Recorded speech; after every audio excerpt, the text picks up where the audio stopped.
Hi, welcome back to Neptune Rising Astrology. This video is going to be on the Aries solar eclipse, which is happening very early in the morning on Saturday, March 29th. So this is a big deal because this is the last eclipse we're having in the sign of Aries until 2032. Now, we've been having eclipses in the sign of Aries for the past 2 years, since April 2023. And in that time, collectively, we've all been needing to go towards Aries qualities, such as independence, leadership, honesty, directness, trusting your gut instincts. You know, Aries is the first sign of the zodiac. Aries is cardinal fire. Aries is not intuitive in the way that water signs are intuitive, but Aries has very strong gut instincts. You know, Aries is here to learn, like, who am I? What do I want outside of everyone else's opinions, perspectives, needs? What do I need? Who am I? So with eclipses having fallen on the Aries-Libra axis for the past 2 years, since April 2023, we've been shedding and purging Libra qualities such as codependence, people-pleasing, prioritizing other people over yourself, and we've been going towards Aries qualities such as leadership, honesty, being completely unapologetically yourself, being confident. So with this being the last eclipse in Aries until 2032, this is a big deal. This is the eclipse in which we are integrating everything that we have learned over the past 2 years within this eclipse cycle. At this eclipse, there's likely to be a lot of fiery energy. There's a lot of shakeups happening right now, a lot of breakups, a lot of people quitting their jobs, a lot of people just realizing, like, wait, I don't want this. This is what I want, and I'm gonna go get it because I'm in control of my life. I'm the leader of my own life. No one's gonna do it for me, you know? Where Libra rules like teamwork and like working with other people, there can also be a codependence and almost a subconscious expectation that other people are going to help you or do things for you. Aries has the awareness that some things just fall on your back alone, and some things are not going to change if you don't take the initiative to change it yourself. So this eclipse is really about taking initiative in your life. You know exactly what it is you need to take initiative on. You know what needs to change. You know what needs to end, and you know what needs to begin. So that's what this Aries eclipse is about. Now, at the same time as we're having all this powerful Aries energy, we also have this huge stellium of planets. We've got Mercury, Venus, Neptune, Saturn, and the North Node all in a conjunction. So all the energy, all the planets are really smushed together in this eclipse chart. So with the Mercury-Neptune conjunction, Mercury is technically at the first degree of Aries right now, and Neptune is at the last degree of Pisces. So they're only 1 degree apart, but in different signs. But whenever we have a conjunction between Mercury and Neptune, there's going to be a lot of confusion around communication. So Mercury is the planet of thoughts and communication, conversation, things of that nature. And Neptune rules illusion. Neptune rules deception, lies, misunderstandings, glossing things over. Neptune creates a lack of clarity. So when Neptune is next to the planet of logic and communication, Mercury, then there is a lot of confusion and a lot of miscommunication. And on top of that, Mercury is still retrograde, so it's kind of doubling up on the confusion and the miscommunication. And Mercury is still in Aries, so we are being a little too impulsive with our words, with our communication. We might be very blunt and very direct right now, which, you know, can be a really strong, good, productive thing, but just be mindful that it is Mercury retrograde, and we do have this Mercury-Neptune conjunction, so you are likely to be misunderstood, and you are likely to be not thinking straight, you know? The information is not all there. There is this kind of foggy Neptunian layer over the facts right now. So we don't have the full picture. We might be making up a story and quickly communicating, saying something impulsive about that because we feel very passionate, you know? And that is the drawback with Aries, is Aries kind of acts or speaks before thinking.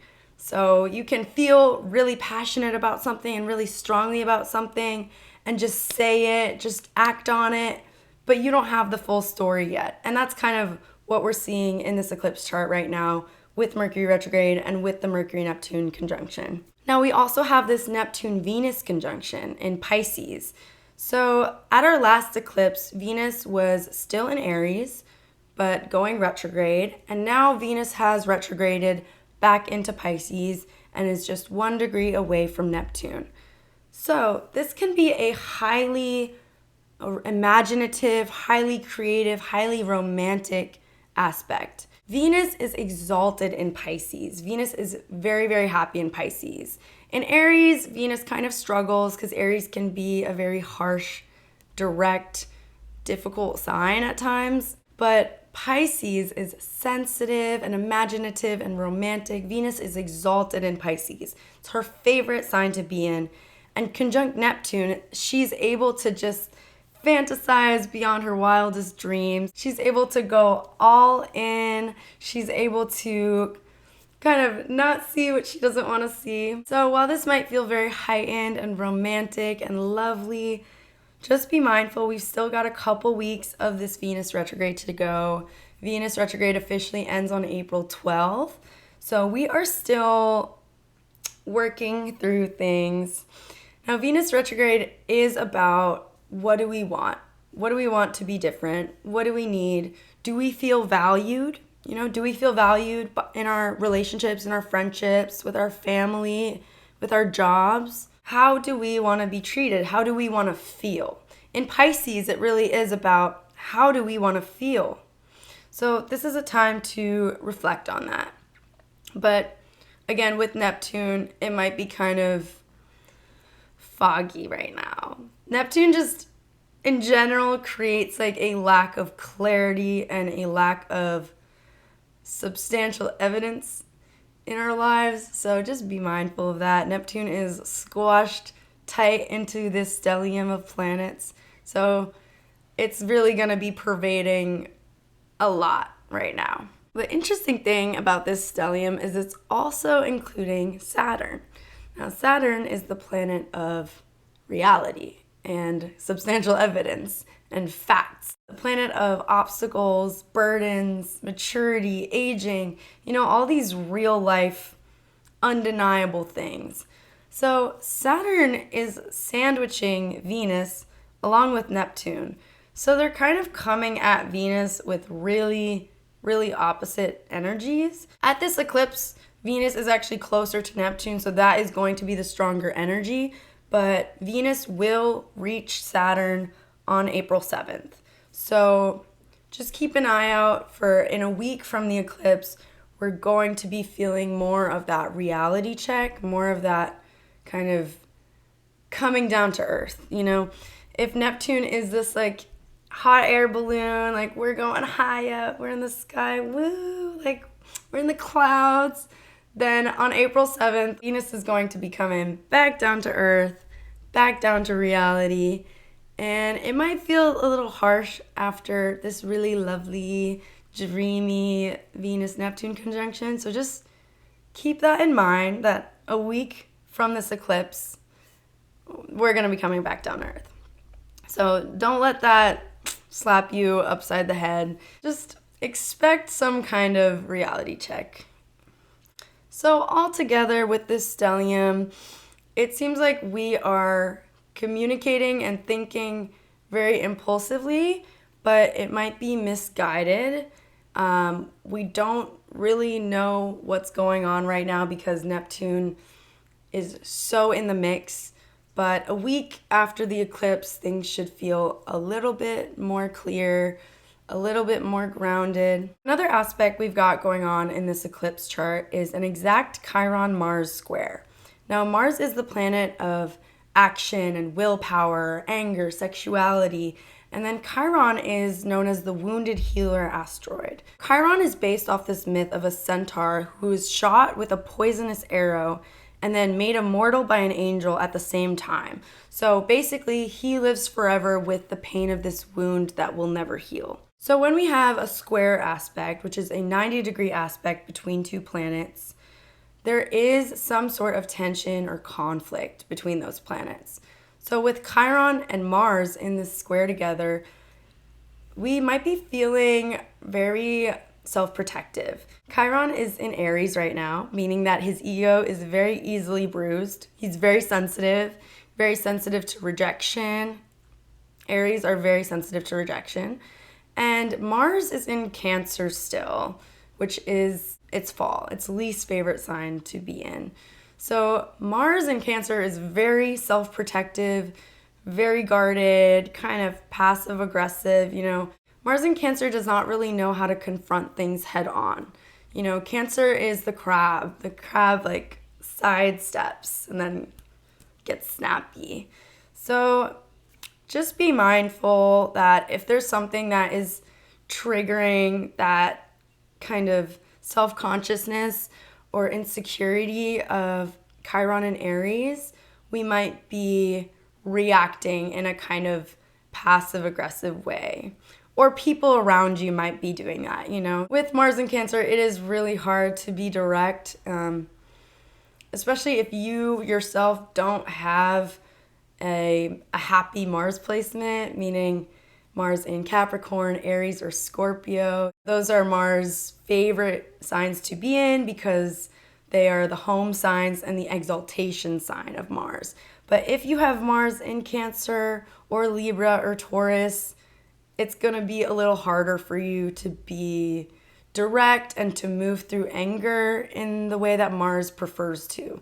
Mars prefers to transmute anger or act on it or work through it. And in Libra, Taurus, and Cancer, Mars gets kind of like constipated with anger, and it's just a very uncomfortable feeling for those placements. Usually the way that people treat you is not a reflection of you at all. It has to do with their own unhappiness, their own bad vibes. Now is not the time to be taking things personally because everyone really is just thinking about themselves. It's Aries season. We're all a little self-centered right now, and that's okay. That's what spring is for. This is the astrological new year. We're focused on new beginnings right now, and that needs to start with yourself. That needs to start within. What do you need to change? What do you need to begin in this Aries season at this eclipse?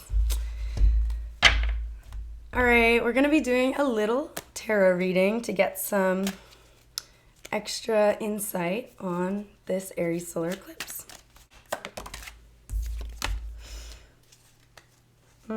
Okay, we've got the Six of Swords. So kind of making a transition, leaving behind a bad situation for something better. Page of Wands. This is about being really open to something new, this is about being excited, being excited about the future, being excited about new things coming in, being open. And we've got the Moon, which is kind of like this Neptunian energy of like, we don't really know what's coming. We don't really know what's next. Let's see, can I get an advice card?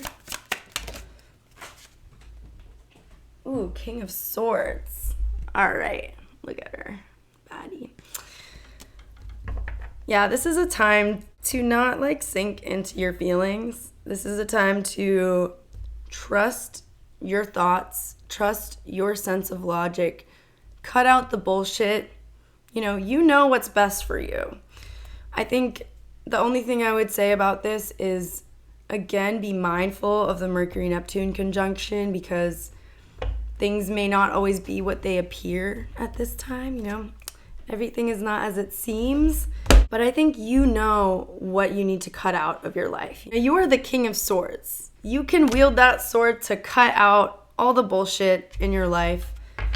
If you don't want to be treated a certain way, if you're over anything, like cut it out. This is a time for new beginnings. This is Aries season. You deserve love. You deserve to be surrounded by good vibes only. Let me get one more card to finish up this reading. The Devil. Oh, look at her. Yeah, you gotta cut out these little minions. They're no good. You gotta take this sword and you gotta cut out whatever it is that you're attached to, whatever it is you've been sitting in for way too long. This is the time to cut that out. You have everything in your power to start a new chapter now. I'm so serious. Like, take advantage of this energy. This is very powerful, powerful energy. You got this. Believe in yourself. Happy Aries season. Happy eclipse. I hope that you make the most of this energy and reclaim your power. I'll see you next time. Please like, comment, subscribe. Hit me up at my email, which is going to be down below if you want a personalized reading. I do natal chart readings. I do tarot readings. I do it all.